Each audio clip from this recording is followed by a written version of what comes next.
Assalamualaikum teman-teman. Hari ini kita belajarnya melalui video ya, karena ada halangan untuk kita berjumpa oleh virus corona. Jadi kita harus melihat dan menonton video dan mendengarkan materi. Oke, assalamualaikum warahmatullahi wabarakatuh. Halo semuanya, jumpa lagi dengan Padian lagi di sini. Oke, selamat datang kembali di video pelajaran dari Meja Guru Indonesia episode ke-14 kali ini. Dan yang baru mengenal channel ini, boleh dong silakan klik tombol like jika kamu menyukai video ini dan klik tombol subscribe beserta lonceng notifikasi agar kamu tidak tertinggal video-video pembelajaran dan video-video yang mengasah ilmu pengetahuan kamu dari channel ini. Oke, salam kenal untuk yang baru menonton channel ini. Yuk, kita mulai intronya.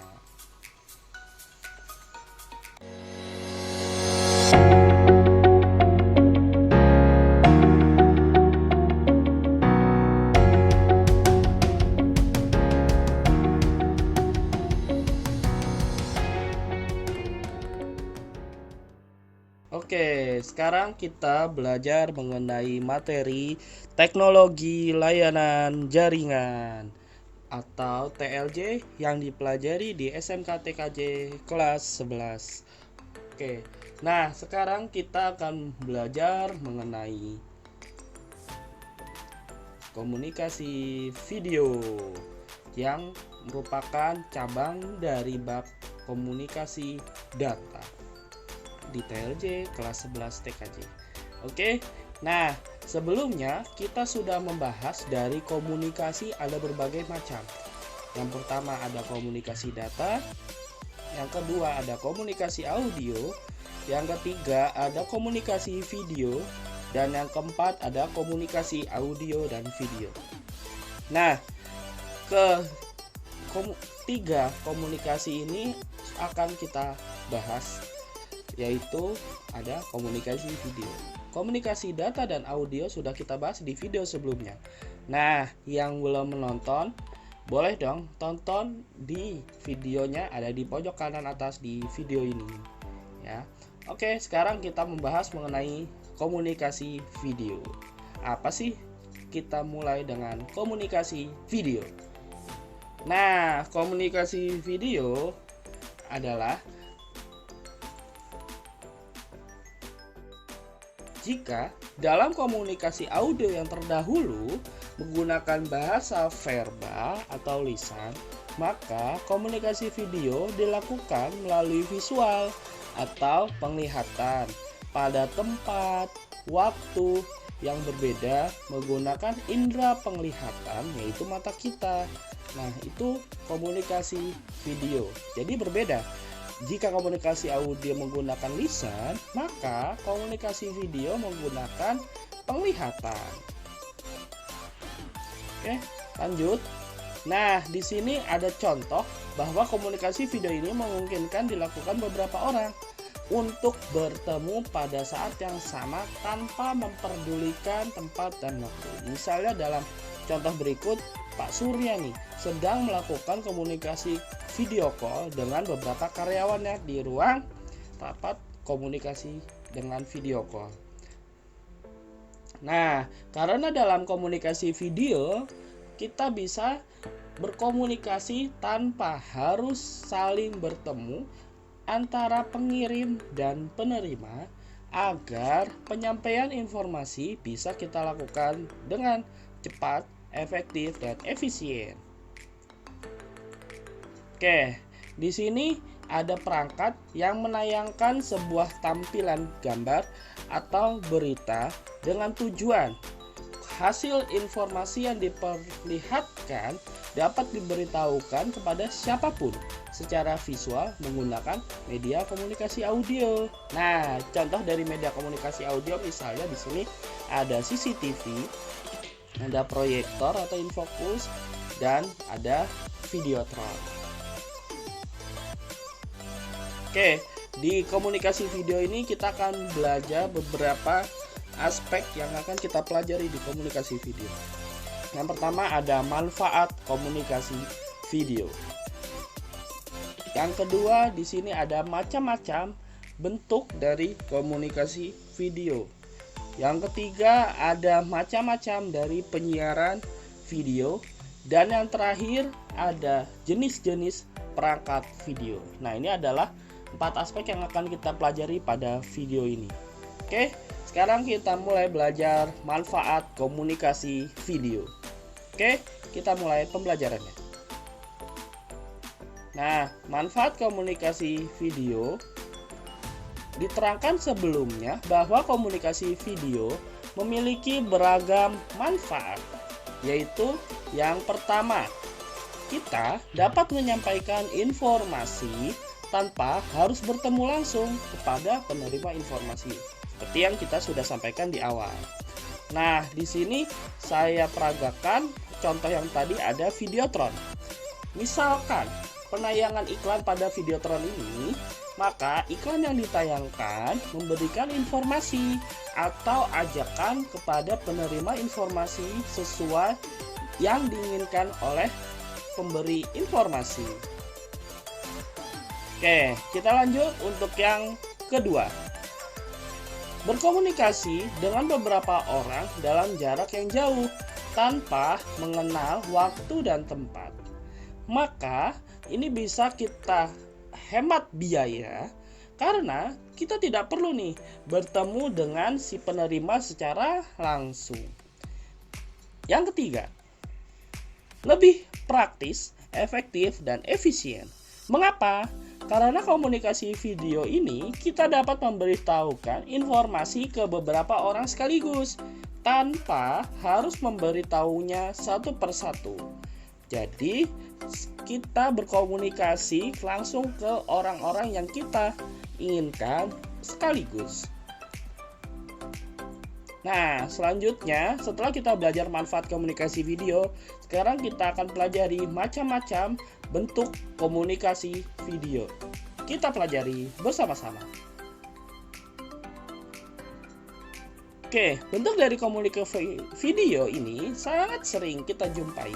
Nah, diantaranya adalah yang pertama, gambar atau foto. Nah, bentuk ini sering banget kita jumpai dan paling umum digunakan dalam misalnya pembuatan iklan dan lain sebagainya.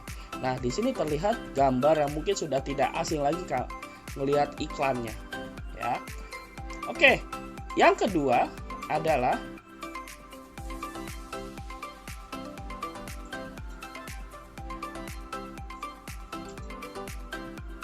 sketsa.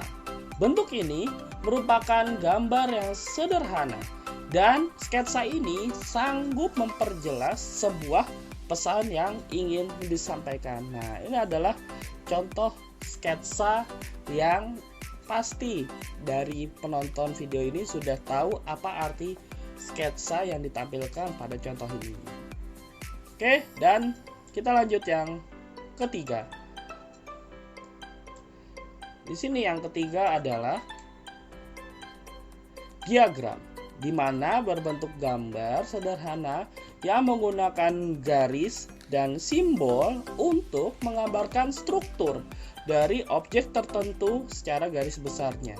Nah, biasanya kalau kamu melakukan laporan nih, pasti membutuhkan diagram seperti ini, atau dalam ilmu matematika juga kamu menggambar bentuk diagram.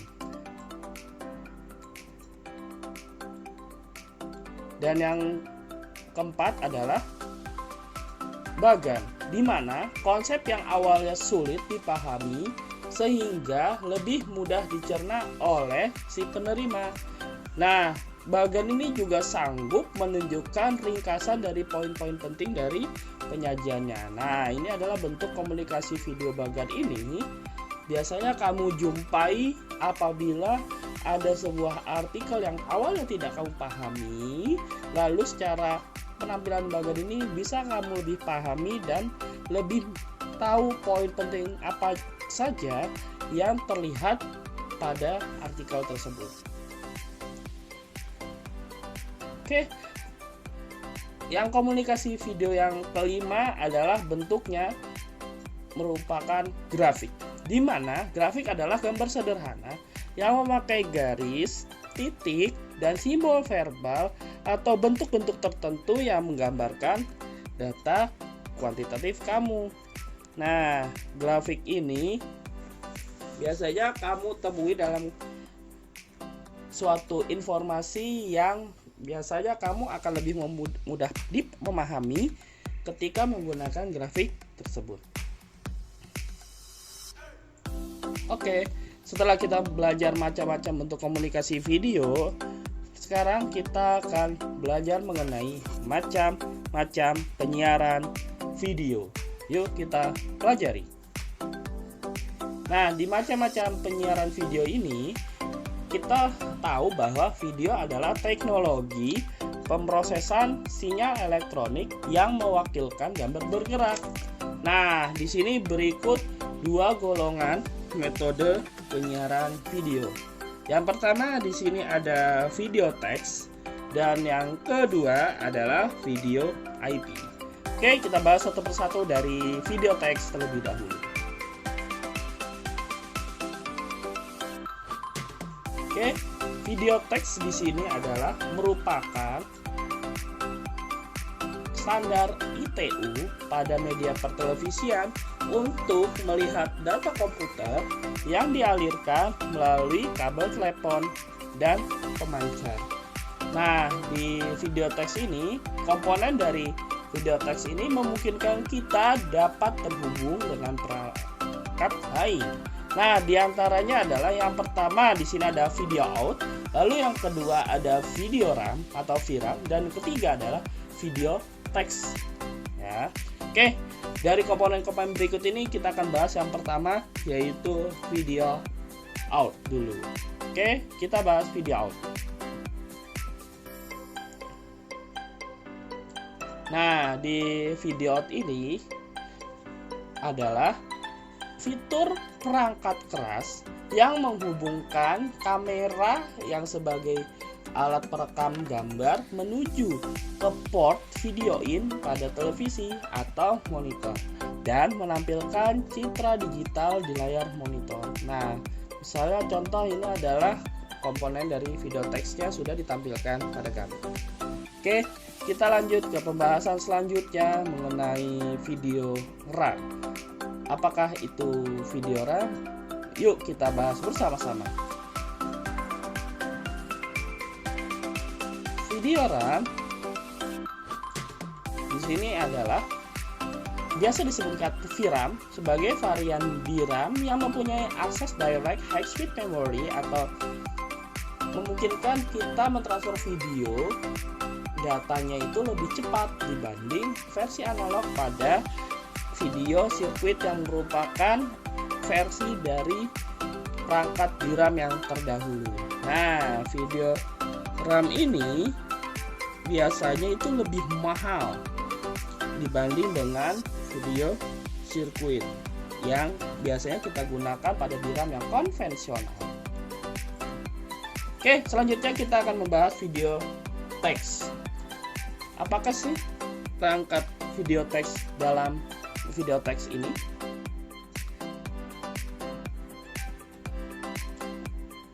Nah, video teks adalah sebuah kemampuan untuk mengirimkan atau mentransmisikan secara dua arah, di mana video teks ini bisa berupa gambar, suara, maupun video. Nah, dari video teks ini barulah kita bisa melihat two-ways data atau data dua arah, sehingga secara langsung antara voice, suara, gambar, dan video dapat ditampilkan secara bersamaan. Oke, setelah kita membahas mengenai video teks, sekarang kita akan membahas mengenai video IP. Yuk kita bahas mengenai video IP. Nah, di video IP ini adalah jika kalau misalnya kamu mengenal IP address adalah standar pengalamatan bagi perangkat yang terhubung ke jaringan, maka video IP ini adalah transmisi dan pengaksesan video tersebut melalui protokol IP address. Artinya, video yang ditayangkan itu dilewatkan melalui IP address. Nah, di sini terdapat 3 kategori video pada saat mereka dipancarkan pada publik yang melewati satelit, melalui kabel atau melalui IP pada format radio analog adalah sebagai berikut.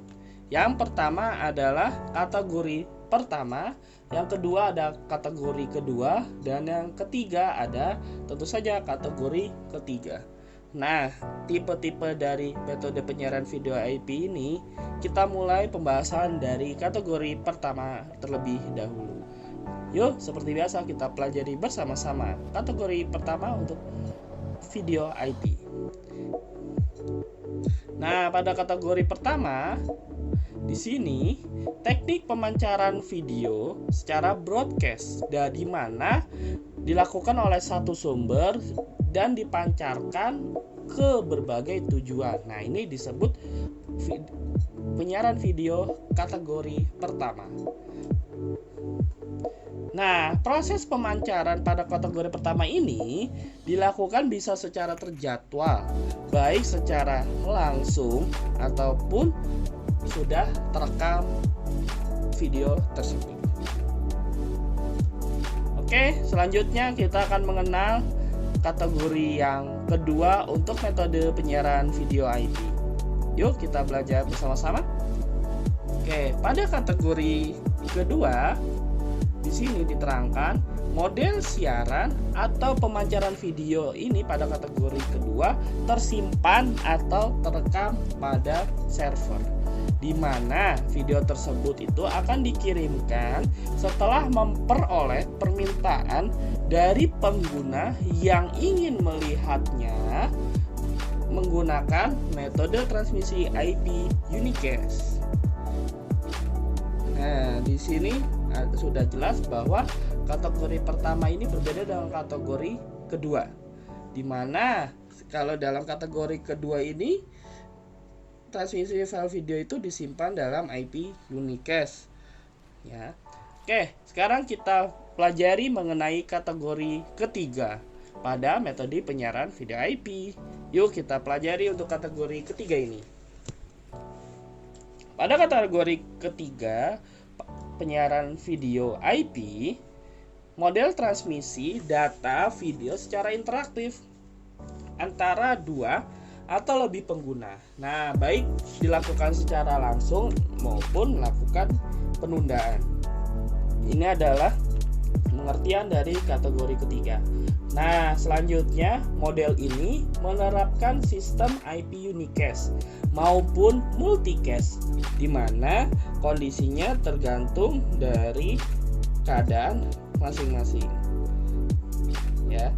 Jadi, tipe video ini lebih kompleks daripada video kategori pertama dan video kategori kedua.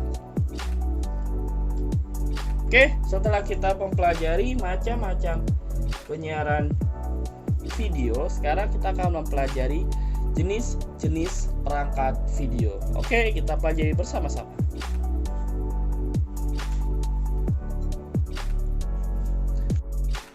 Nah, perangkat video saat ini banyak digunakan menggunakan internet dan bermanfaat untuk berbagai kebutuhan industri sehari-hari. Beberapa perangkat video yang digunakan ini diantaranya adalah yang pertama ada video codec, yang kedua ada video controller, dan yang ketiga ada kamera dan monitor. Oke, kita pelajari mengenai video codec terlebih dahulu. Nah, di video codec ini kita mempunyai perangkat pintar yang berfungsi untuk mengompresi dan mempersingkat waktu pengiriman sinyal video demi menghemat penggunaan bandwidth saat mengirim video tersebut. Nah, di sini ada berbagai contoh video codec, diantaranya ada AV, VLV, MOV, MP4, MPEG, dan WMF. Nah, ini adalah video format yang merupakan video codec ketika video tersebut dikompres agar lebih mempersingkat waktu dalam penggunaan bandwidth. Oke, berikut untuk penjelasan video codec sudah kita simak. Nah, sekarang kita beranjak ke video controller.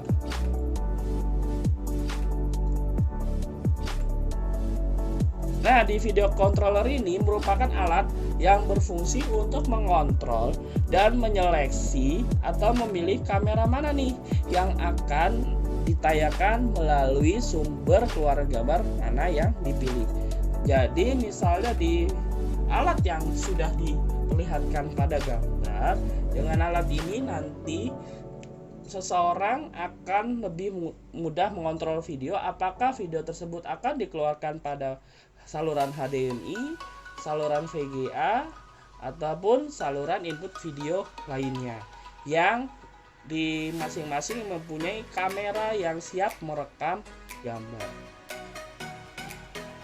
Oke, selanjutnya kita akan membahas mengenai tentu saja kamera dan monitornya.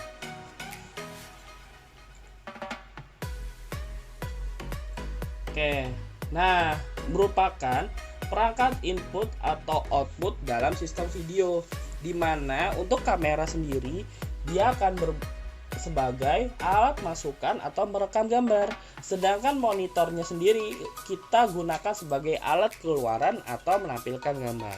Nah, seperti contoh di gambar, sebuah kamera video sedang merekam, lalu akan ditampilkan gambar tersebut melalui monitor. Nah, inilah merupakan sistem input dan output pada video. Oke, nah alhamdulillah kita sudah belajar berbagai banyak hal pada komunikasi video ini. Pertama dari manfaat komunikasi video, yang kedua ada macam-macam bentuk komunikasi video, yang ketiga kita sudah pelajari macam-macam penyiaran video, dan yang terakhir kita sudah pelajari jenis-jenis perangkat video. Oke, semoga ilmu ini bermanfaat ketika kamu belajar TLJ di bagian komunikasi video. Nah, jangan lupa kita masih mempunyai materi yaitu komunikasi audio video yang akan kita bahas di video pembelajaran selanjutnya. Nah, yang belum subscribe atau belum membunyikan lonceng notifikasinya, tolong silahkan di subscribe agar kamu tidak ketinggalan untuk pelajaran TLJ komunikasi data di bagian komunikasi audio dan video. Oke, nah terima kasih, sampai jumpa di video pembelajaran episode selanjutnya. Wassalamualaikum warahmatullahi wabarakatuh. Sampai jumpa, bye.